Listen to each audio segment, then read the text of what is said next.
ابراہیم علیہ السلام دیکھیں اللہ کی محبت میں وہ ایک ایسی مثال ہے. انہوں نے اللہ کی محبت میں وطن کو بھی چھوڑا, انہوں نے اللہ کی محبت میں باپ کو بھی چھوڑا, باپ کی محبت کو بھی پیچھے کر دیا تاکہ بیٹے کے گلے پہ چھری چلانے پہ بھی راضی ہو گئے. اللہ کی محبت ہی تھی نا. آپ صلی اللہ علیہ وسلم نے فرمایا 3 خصلتیں ایسی ہیں جس میں پائی جائیں اس کو ایمان مل گیا, ایمان کی مٹھاس مل گئی, ایمان کی حلاوت حاصل ہو گئی. وہ 3 چیزیں کیا ہیں؟ اللہ اور اس کا رسول اس کے نزدیک ہر چیز سے زیادہ محبوب ہو جائے. دوسرا یہ کہ وہ کسی اللہ کے بندے سے صرف اللہ ہی کے لیے محبت رکھے.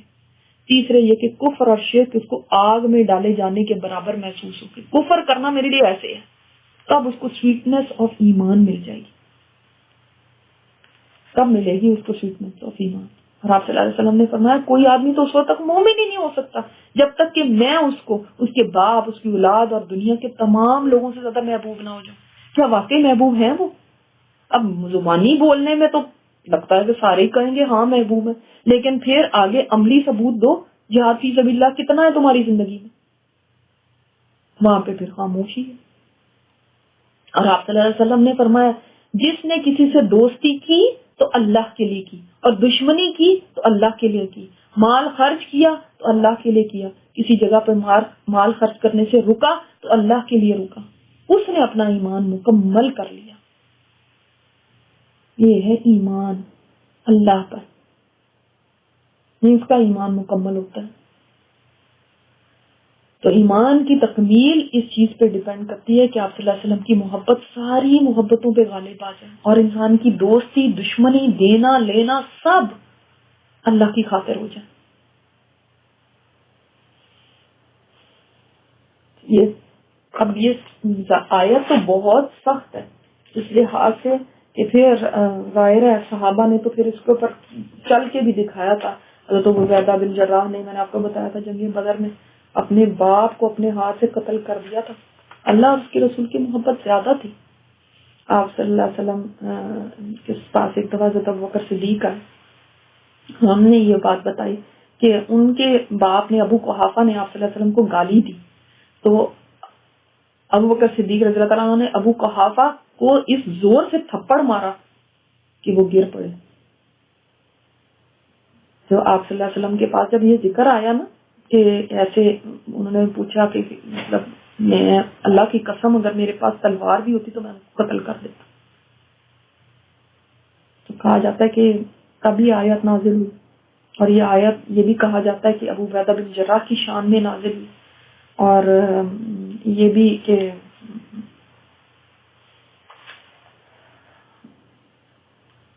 مصعب بن عمیر جو ہیں انہوں نے اپنے بھائی عبید بن عمیر کو جنگ احد میں قتل کیا تھا. حضرت عمر نے اپنے ماموں کو جنگ بدر میں قتل کیا تھا, عاص بن ہشام کو.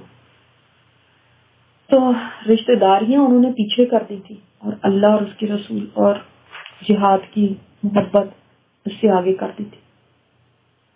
ہمیں قتل کیا, ہم تو ذرا سے ان کے موڈ بھی آف دیکھ لیں تو ہم کہتے ہیں کیا ہے ان کے موڈ آف ہو گئے ہم سے. یعنی ہم نے سارے غم اپنی ذات یا اپنے خاندان کے ہی پالے ہیں. وہ کیا کہیں گے تو وہ کیا کہیں گے تو وہ کیا سوچیں گے تو وہ کیا. مومن تو اللہ کے کلمے کے لیے سینسیٹیو ہوتا ہے, ان چیزوں کے لیے نہیں ہوتا. دنیا میں کتنا آج برائی اور کتنی بے دینی پھیلی ہوئی ہے, اس کی ہمیں کوئی فکر نہیں. اس کے راستے میں جہاد کرنا ہمیں کوئی ہماری پرائرٹی نہیں. جہاد کرتے بھی ہیں تو بس اسی چیز کے لیے کہ بھائی کتنی میں قربانی دے دوں اپنے خاندان کو راضی کرنے کے لیے. آج کتنے فیصد ہم میں سے لوگ ایسے ہیں یا ہماری پاپولیشن میں ایسے ہیں جو اس آیت کو سمجھتے ہیں یا اپنے لیے سمجھتے ہیں.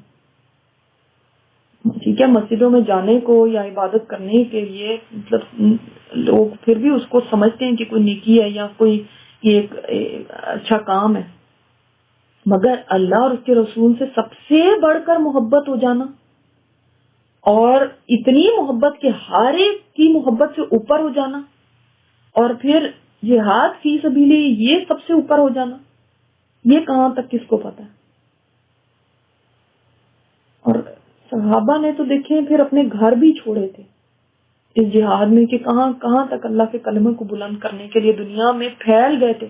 آج ان کی قبریں دیکھیں کہاں کہاں پہ موجود ہیں. کوئی افریقہ میں ہے تو کوئی چین میں ہے تو کوئی کہاں ہے. وہ بھی بیٹھے حرم کی خدمت کرتے رہتے اور اس کو آباد کرتے اور اس کے اندر نمازیں پڑھتے رہتے اور 1,00,000 نمازوں کا ثواب لیتے رہتے.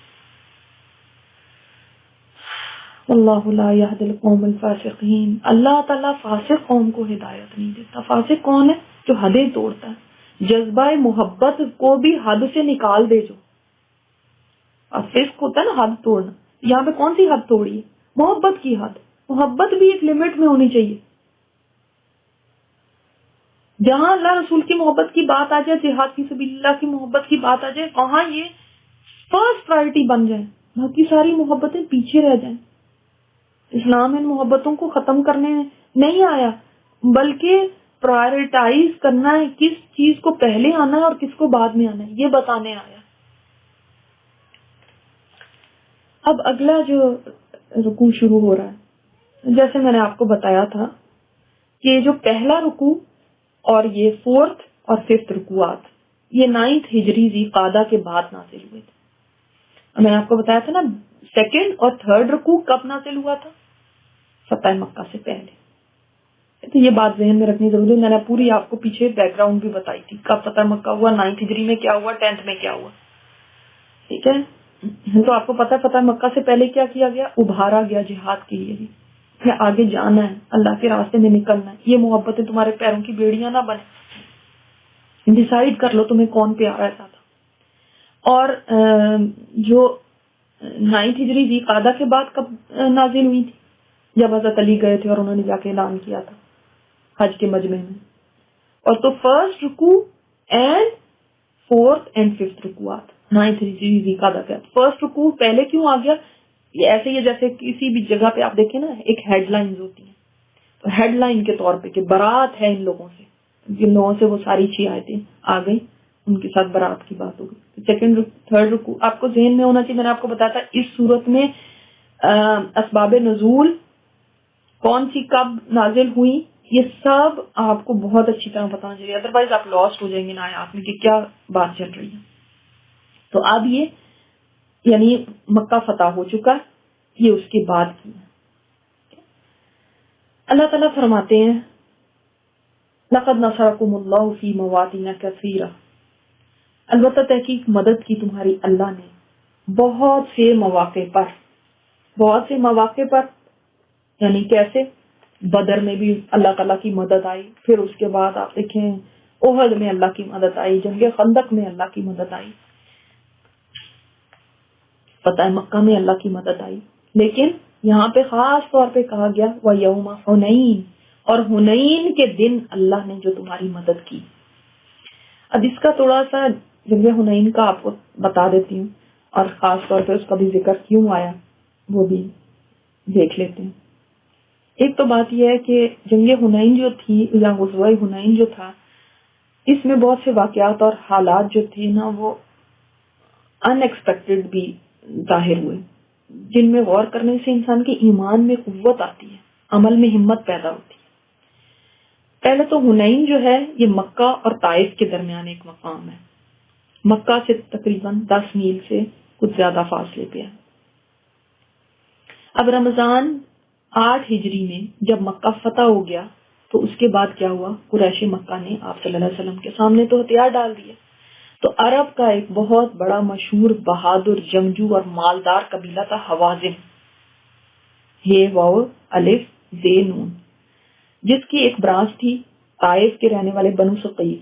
یہ وہی لوگ ہیں طائف جب آپ صلی اللہ علیہ وسلم گئے تھے نا تو یہ پتھر مارنے اور ان کے اندر یہ بھی شامل تھے. تو ٹھیک ہے، حوازن کی یہ ایک برانچ بنو ثقیف.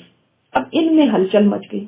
انہوں نے جمع ہو کے یہ کہنا شروع کر دیا کہ مکہ فتح ہو جانے کے بعد مسلمانوں کو تو بڑی قوت مل گئی ہے اور اس سے فارغ ہونے کے بعد لازمی ہے کہ مسلمانوں کا رخ اب ہماری طرف ہوگا.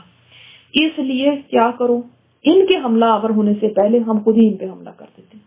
اس کام کے لیے انہوں نے قبیلہ حوازن کی جو اپنی جتنی بھی شاخیں تھیں جو مکہ سے طائف تک پھیلی ہوئی تھی ان کو جمع کر لیا.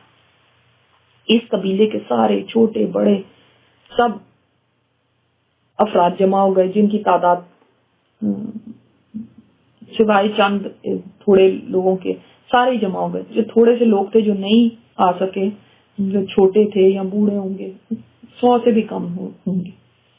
اب ان کا جو لیڈر تھا مالک بن عوف تھا. بعد میں تو یہ مسلمان ہو گئے تھے، قادسیہ میں شہید ہوئے تھے. انہوں نے بڑی جنگوں میں حصہ لیا تھا. وہ بڑے یعنی مسلمانوں کے خلاف اس وقت بہت جوش میں تھا.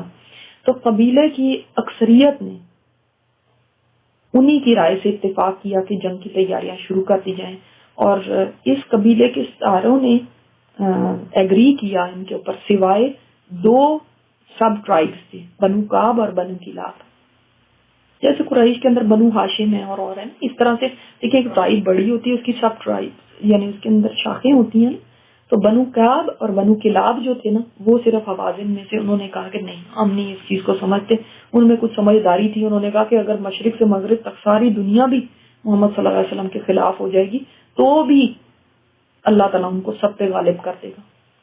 تو ہم اللہ کی طاقت کے ساتھ مقابلہ نہیں کر سکتے. لیکن باقی جو تھے سارے کے سارے سب نے معاہدے کیے، اور مالک بن عوف نے ان سب کو پوری قوت سے جنگ پر قائم رہنے کی ایک تدبیر یہ کی کہ ہر آدمی اپنی پوری فیملی کے ساتھ چلے اور اپنا پورا مال ساتھ لے کے چلے. کیوں؟ اس لیے کہ پھر وہ میدان جنگ سے بھاگ نہیں سکتا. ایسے کہ بیوی بچے وہاں پہ ہیں، مال بھی وہاں پہ ہے، تو یہ پیر کی زنجیر بن جائیں گے. تو اب پھر کوئی پلٹے گا نہیں. اب ان کتنے یہ لوگ جمع ہو گئے تھے. بعض جگہ پہ آتا ہے کہ 4000 تھے، بعض جگہ پہ آتا ہے 28,000 تھے، بعض جگہ پہ آتا ہے نہیں، لڑنے والے صرف 4000 تھے، باقی سارے عورتیں اور بچے مل کے شاید 24-28,000 ہوں گے. بات کیا 4000 تعداد کیا نہیں. تو آپ صلی اللہ علیہ وسلم کو مکہ میں ان کے اس منصوبے کا پتہ چل گیا.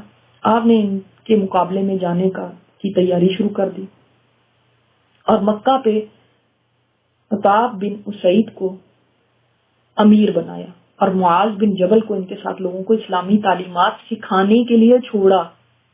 نوٹ کریں یہ بات، معاذ بن جبل کو مکہ میں چھوڑا کہ ان لوگوں کو اسلام کی تعلیمات دیں. بہت سارے لوگ ابھی نئے نئے مسلمان بھی ہوئے تھے.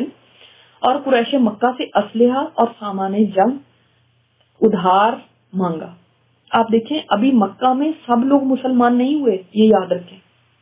ٹھیک ہے، مکہ تو فتح ہو گیا لیکن سارے ابھی مسلمان تھوڑی ہو گئے. ابھی کوئی لوگ ہیں جو کہ ابھی نان مسلم ہیں. اب صفوان بن امیہ، یہ کون تھا؟ کچھ یاد ہے آپ کو؟ صفوان بن امیہ کس کا بیٹا ہوگا؟ یہ امیہ بن خلف کا. امیہ کون تھا؟ جو حضرت بلال کا جو ان کو ٹارچر کرتا تھا، جس کے حضرت بلال غلام تھے. اچھا، صفوان بن امیہ جو تھا یہ قریش کا سردار تھا. بول اٹھا کیا آپ یہ سامان جنگ ہم سے غصب کر کے لینا چاہتے ہیں، یعنی ہم سے زبردستی چھیننا چاہتے ہیں؟ آپ صلی اللہ علیہ وسلم نے فرمایا نہیں، میں تو ادھار کے طور پہ لینا چاہتا ہوں. حالانکہ اب اس وقت حکومت کس کی ہے اور وہاں کے امیر کون ہے؟ نبی کریم صلی اللہ علیہ وسلم. چاہیں تو زبردستی لے لیں کہ آپ لوگ کون ہوتے ہیں، تو ہم آپ کے اوپر عام حکومت کرنے والے ہیں، آپ لوگ ویسے بھی کافر ہو، چلو دو واپس یہ سامان. نہیں، آپ نے فرمایا نہیں، میں ادھار لینا چاہتا ہوں جس کی واپسی ہمارے ذمے ہوگی. یہ سن کر اس نے 100 زریں ادھار دے دی، اور نوفل بن حارث نے 3000 نیزے اسی طرح پیش کر دیے. اب امام زہری روایت کرتے ہیں کہ آپ صلی اللہ علیہ وسلم 14,000 صحابہ کا لشکر 14,000 کا لے کر نکلے جہاد کی ان کے ساتھ لڑنے کے لیے.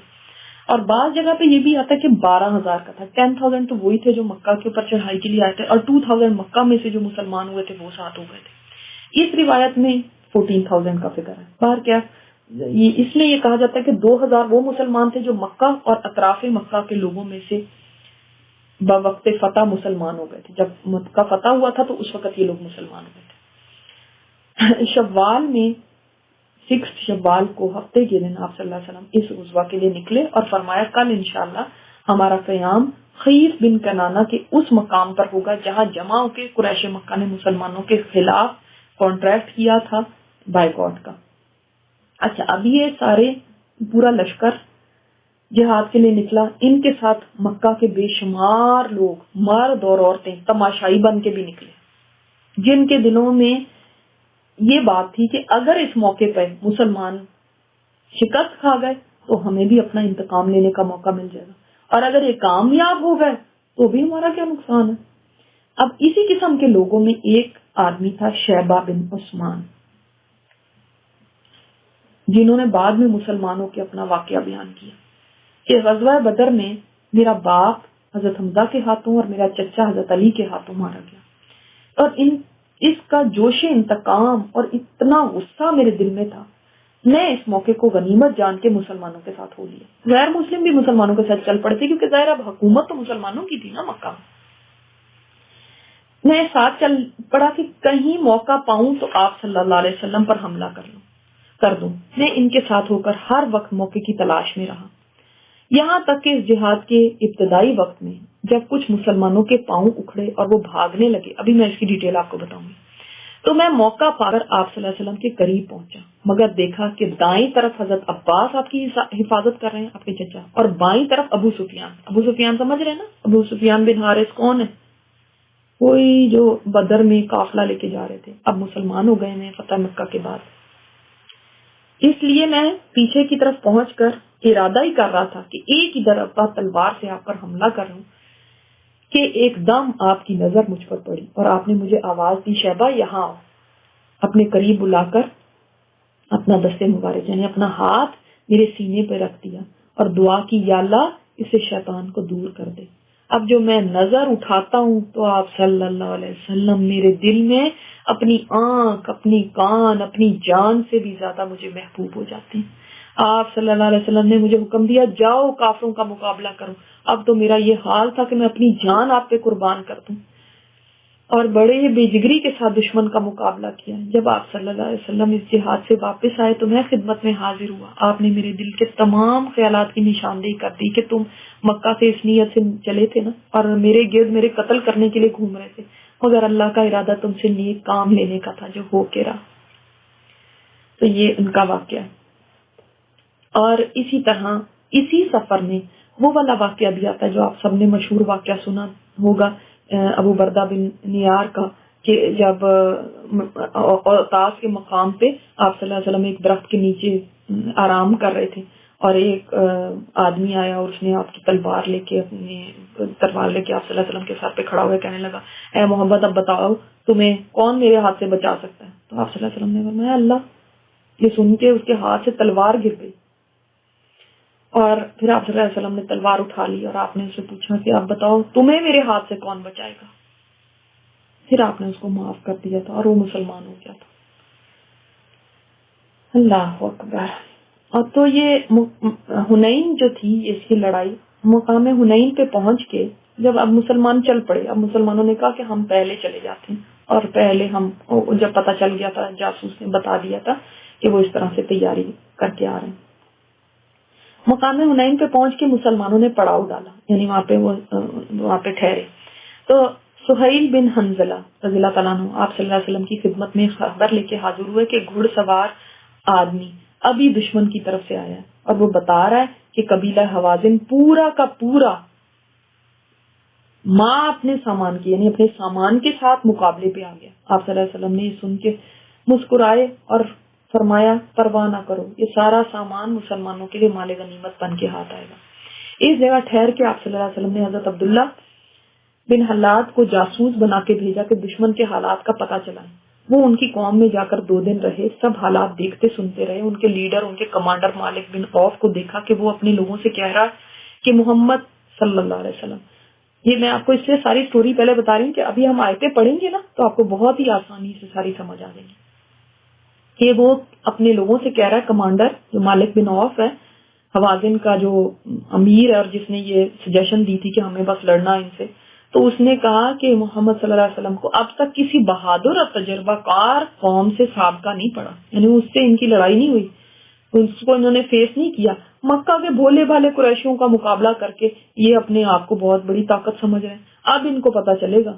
تم سب لوگ صبح ہوتے ہی اس طرح صف بندی کرو کہ ہر ایک کے پیچھے اس کے بیوی بچے اور مال ہو. دیکھیں کتنا عقل مند تھا. اور اپنی تلواروں کی میانوں کو توڑ ڈالو اور سب مل کر ایک ہی دفعہ ہلہ بول دو. یہ لوگ جنگ کے بڑے تجربہ کار تھے. اپنی فوج کے چند دستوں کو مختلف گھاٹیوں میں انہوں نے چھپا دیا تھا. ڈفرنٹ جگہوں پہ نا پہاڑوں میں چھپا دیا تھا انہوں نے اپنے لوگوں کو، گروپس کو. اس طرف کفار کے لشکر کی تیاریاں یہ تھی، دوسری طرف مسلمانوں کا یہ پہلا جہاد تھا جس میں 12,000 سپاہی مقابلے کے لیے نکلے تھے۔ آپ سوچیں پہلے ہمیشہ کیا ہوتا تھا کہ مسلمان جو ہوتے تھے وہ کم ہوتے تھے اور کافر زیادہ ہوتے تھے۔ اس دفعہ کیا ہے، دشمن 4,000 ہے اور مسلمان 12,000 ہے، ٹھیک ہے۔ تو اب فرسٹ ٹائم ایسا تھا، اور سامان جنگ بھی ہمیشہ سے زیادہ تھا۔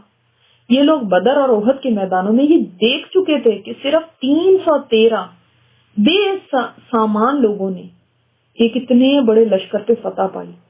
تو آج اپنی کثرت اور تیاری پہ نظر کر کے ان کی زبان سے ایسے کلمات نکل گئے کہ آج تو ممکن ہی نہیں ہے کہ ہم کسی سے مغلوب ہو جائیں، یعنی ایسا ہو ہی نہیں سکتا آج ہم ہارے، آج تو مقابلے کی دیر ہے، بس دشمن فوراً بھاگ نکلے گا۔ اللہ اکبر۔ تو اس کے اوپر کیا ہوا پھر ہم انشاءاللہ یہ دیکھیں گے کہ کیا ہوا۔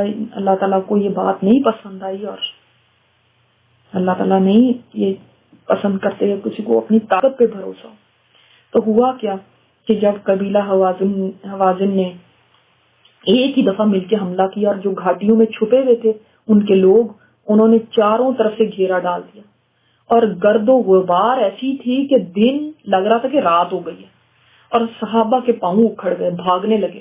صرف آپ صلی اللہ علیہ وسلم اپنی سواری پر سوار پیچھے ہٹنے کی بجائے آگے بڑھ رہے تھے، اور بہت تھوڑے سے صحابہ تھے جن کی تعداد کوئی 300 ہوگی، یا بعض نے کہا 100 یا اس سے بھی کم، وہ صرف آپ صلی اللہ علیہ وسلم کے ساتھ جمے رہے تھے۔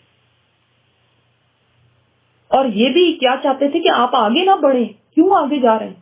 یہ حالت دیکھ کر آپ صلی اللہ علیہ وسلم نے حضرت عباس کو حکم دیا۔ آپ دیکھیں کہ کیا وہ کنڈیشن ہو گئی تھی، پینک مچ گئے، سب جدھر کو منہ ادھر کو بھاگ رہے۔ ایک دم جو اوپر سے پہاڑوں کے اوپر سے انہوں نے تیر پھینکنے شروع کی، یہ اتنے زبردست تیر انداز تھے کہ ان کا تیر خطا نہیں ہوتا تھا۔ تو آپ صلی اللہ علیہ وسلم نے اس وقت اب اکیلے رہ گئے ہیں، لوگ بھاگ گئے ہیں، اتنے تھوڑے سے لوگ ساتھ رہ گئے۔ اب یہ دیکھ کے آپ نے حضرت عباس کو حکم دیا، اونچی آواز سے صحابہ کو پکارو۔ اور حضرت عباس کی آواز بہت بلند تھی، بہت اونچی آواز تھی۔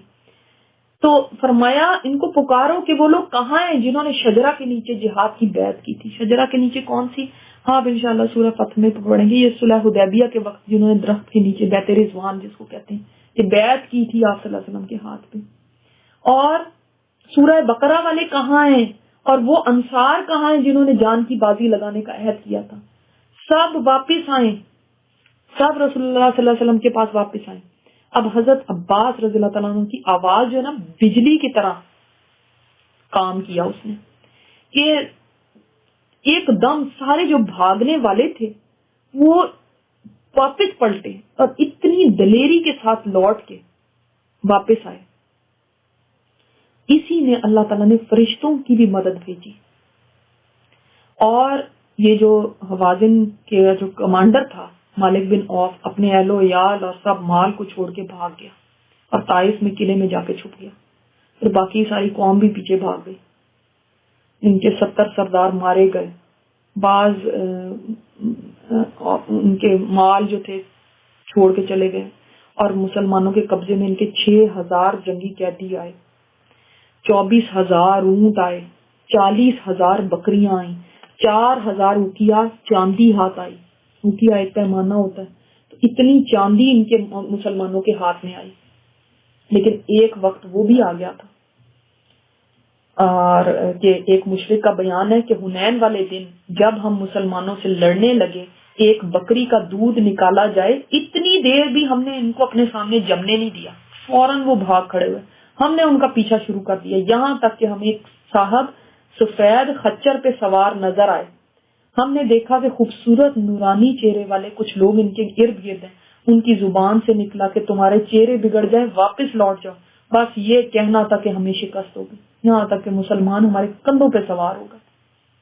اور پھر مشرکوں نے کہا کہ یہ بھی اس میں آیا ہے کہ آپ صلی اللہ علیہ وسلم نے ان کی طرف ایک مٹھی بھر کے مٹی کی پھینکی تھی۔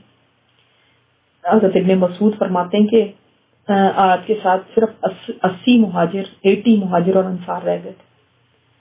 ہم نے پیٹھ نہیں دکھائی، ہم پر اللہ نے اطمینان اور سکون نازل فرما دیا۔ آپ صلی اللہ علیہ وسلم اپنے سفید خچر پہ تھے، دشمنوں کی طرف بڑھ رہے تھے، جانور نے ٹھوکر کھائی، آپ نیچے کی طرف جھک گئے، میں نے آواز دی حضور اونچے ہو جائیے، اللہ آپ کو اونچائی رکھے۔ آپ نے فرمایا ایک مٹھی مٹی کی تو بھر دو، میں نے بھر دی، آپ نے کافروں کی طرف پھینکی جس سے ان کی آنکھیں بھر گئی۔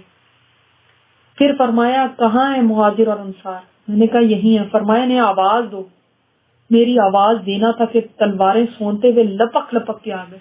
ایک جگہ پہ روایت میں آتا ہے کہ جیسے گائے اپنے بچوں کی طرف دوڑتی ہے نا، اس طرح سے مسلمان دوڑتے ہوئے آ گئے۔ بچہ اپنی ماں کی طرف اس طرح نہیں، ماں اپنے بچوں کی طرف جیسے دوڑتی ہے نا گائے، اس طرح وہ آ گئے۔